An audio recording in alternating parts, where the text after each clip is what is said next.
Hey everybody, welcome on in to Sports Live in the 215.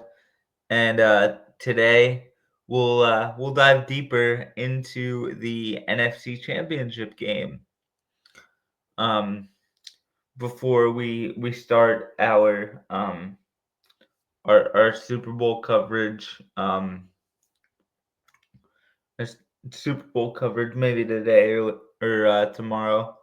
Um yeah, let's dive into it. I thought the play calling on both offense and defense by Kellen Moore and Vic Fangio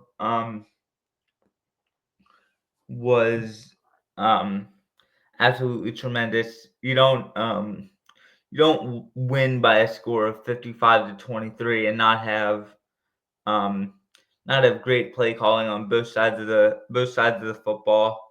And I thought the Eagles dominated the line of scrimmage on both sides of the ball. Washington really showed that yes, it's a nice story. Jaden Daniels um, bringing them back to the playoffs for the first time in a long time, but they're not ready yet. They're not ready for the NFC Championship. And aside from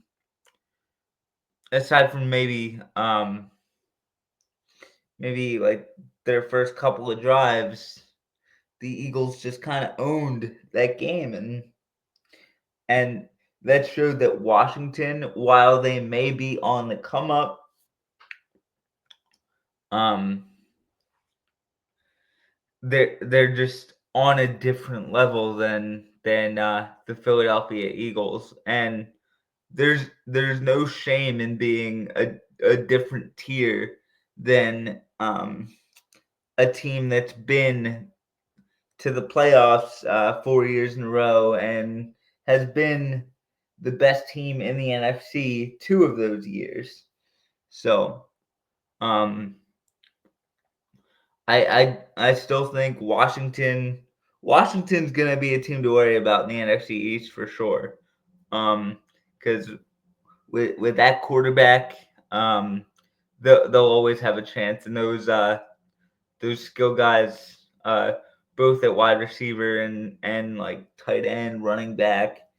Um, so they'll have the offense to keep up with anybody, or the offensive talent to keep up with anybody. They just need a play caller, and there were some reports on Washington's end that Cliff Kingsbury might be in line for some more head coaching looks. He'll have another crack at a head coaching job, which that'll be good. Get like a really good young offensive mind out of the NFC East. And speaking of that, Kellen Moore has it's basically been all but confirmed that he has taken the Saints job, which um, means like what, four different offensive coordinators in the last, or like three different offensive coordinators in the last 4 years for Jalen Hurts. All right, or at least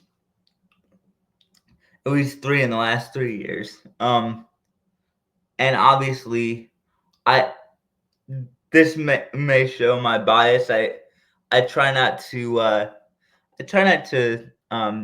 make my bias too apparent. I feel like the name of this YouTube channel and of this podcast kind of lays it on thick where my allegiance lies. But I really don't think coaches coaches should be allowed to interview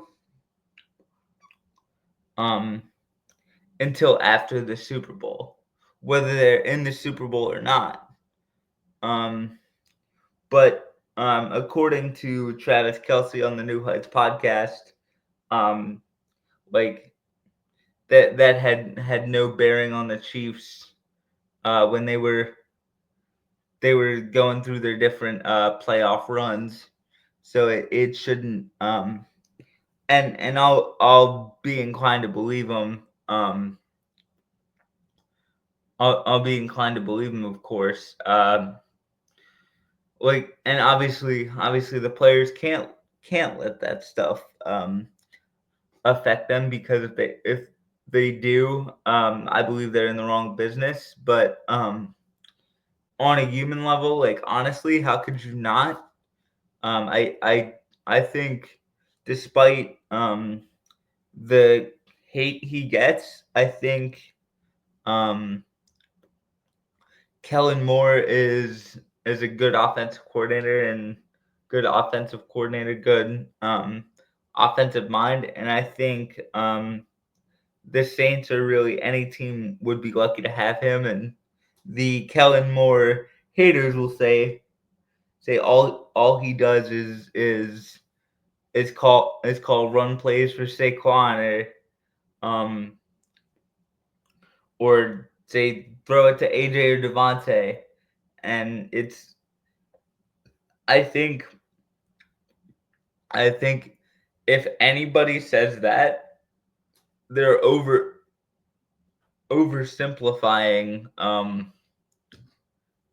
how oversimplifying what a coordinator or a play caller does. Um, but yeah, it's certainly not complicated. When you have guys like AJ, Devontae, Dallas, Saquon, and even Jahan, um, there's still like a lot of variables that go into the different game situations. Um, so I think people maybe need to give Kellen Moore some credit. I saw, excuse me.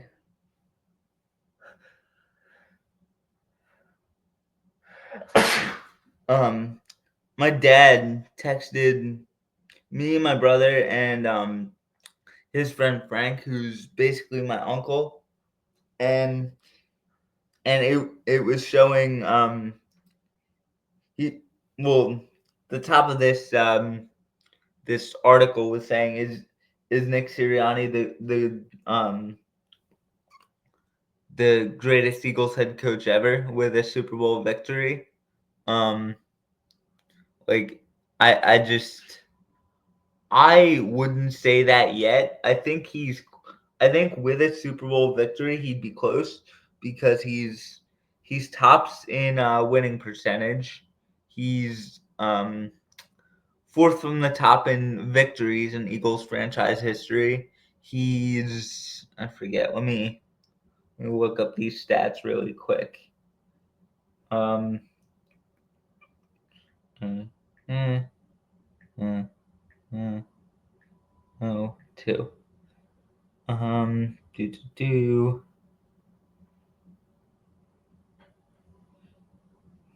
Okay, so in all-time wins, Nick is fourth with 48.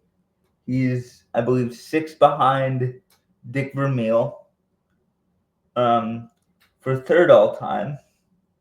And then he's number one in total winning percentage. He's first in NFC titles. And he's one behind Dougie P, or Big Balls Doug, as people are one to call him, in Super Bowl championships. Now, I do think he'll need to pass Andy Reid for coaching wins, which he'll need to hit 131 to eclipse the Eagles' all-time great head coach. Speaking of Andy Reid, like, imagine being the winningest coach for 2 of the NFL's 32 franchises. That's got to be pretty cool. Like, and you also kind of know he was a good coach for a long time, and his players like playing for him. And I know like some older people hate on the idea of the players coach because like it's like your players shouldn't like you, they should respect you, they should fear you and all this stuff. No, like so sometimes like there needs to be like a level of, you know what, I like I like Andy or I like Nick on a human level, and it's not just them who are players coaches who've been successful. It's it's John Harbaugh in Baltimore. Um, Trying to think of some other ones. Mike Vrabel, when he was in Tennessee, he was pretty successful. He had some playoff upsets against the Patriots and Ravens in 2019. So he does a fantastic job getting his players to care about him and respect him, and he of course pays them right back, and the results that he's accrued kind of speak for themselves. Um, and while Andy Reid might be one of the best X's and O's guys in the history of football, um, like and Nick Sirianni is more of like a motivator, communicator type. Like he's still I think both these head men are really really good at their job, and I feel like they do a tremendous job, and there's a reason why both these teams are in the Super Bowl for the Chiefs case of fourth or a fourth time in 5 years, and um for the Eagles case the second time in 3 years. Um, One thing I did want to mention before I got out of here, though, is the stability of the Eagles organization. When Jeffrey Lurie bought the team from Norman Bremen in, I want to say it was 1994, um, this organization was in absolute shambles. And since really the hiring of Andy Reid in 1999, there's a certain calmness of there's a certain like stability that the the Eagles have had, and it's such a welcome sight for Eagles fans, particularly ones of my dad and Frank's generation, where like you didn't really know if the Eagles were going to make the playoffs. You hoped they did, but you didn't really count on it.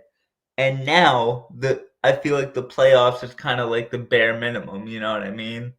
Um and that's just a testament to Mr. Lurie hiring the right people, and the right people making the right decisions, and him not necessarily meddling in said decisions. So that's why he's one of the best owners in not just the NFL, but I believe in sports, is because he he is a fan of his investment, and he wants it to be successful. So and that's why the Philadelphia Phillies are so successful, is because John Middleton grew up a Phillies fan. And I know Jeffrey Lurie didn't grow up here, being from Massachusetts, but I I think Like, he understands the mindset of a Northeast fan or of a Northeastern sports fan, and that's why he does get so invested in his team, is because he is from the Northeast. So keep doing your thing, Mr. Laurie, and thank you guys for listening to this. And as always, go Birds.